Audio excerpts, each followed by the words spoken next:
Hello everyone, I'm Amir Rafiq and I'm part of PwC's Global Tax Policy team based in the UK. Welcome to our podcast, which gives our initial reactions on the Inclusive Framework reports on the Pillar 1 and Pillar 2 blueprints which were released today by the OECD. A quick recap first. Pillar 1 focuses on the new nexus and profit allocation rules to allow the allocation of taxing rights with respect to business profits without a physical presence. Pillar 2 presents options and issues in connection with the design of a global minimum tax that addresses the remaining BEPS issues.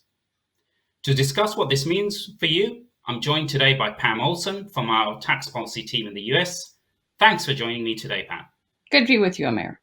So Pam, the OECD has been working on these blueprints and the overall package for a while. What do the latest releases mean for us? Well, we've got over 500 pages of technical details. We still have unresolved political issues. I think with respect to Pillar 1, that's the one that's probably the hardest to deal with because it involves reallocating the ability to tax profits. So it's actually about countries giving up jurisdiction to tax as other countries take jurisdiction to tax. That's a difficult question to address, and it's still unresolved. If Pillar 1 is focused on digital only, then the US is clearly going to be the loser in it. Pillar 2 fairly loosely follows minimum taxes that the U.S. has already enacted. Agreement may be easier there because with respect to governments, everyone is going to get more revenue in theory through that. There are some sovereignty issues surrounding Pillar 2, and those are issues that governments are still going to have to address from a political standpoint. In June, the G20 finance ministers' report seemed to indicate that a political decision could be taken when these reports were released today. What's happened and when can we expect a decision to be made, Pam? There's definitely been a pushback in the expected delivery date. Initially, the hope was that there would be agreement reached this month and that what would be released would reflect the agreement among governments about the direction to go. But we're not there yet. COVID has gotten in the way. That has obviously distracted governments as they've had to deal with COVID relief measures, the deficits that have been created by the enactment of COVID relief measures.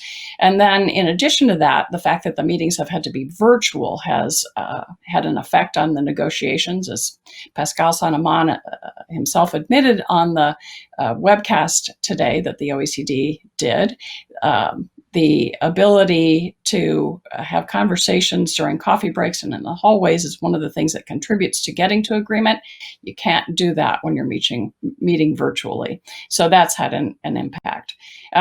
We, of course, here in the US have an election coming up that's affecting the attention that the US is putting into this project. And then there have been unilateral measures enacted by some governments or considered by some governments.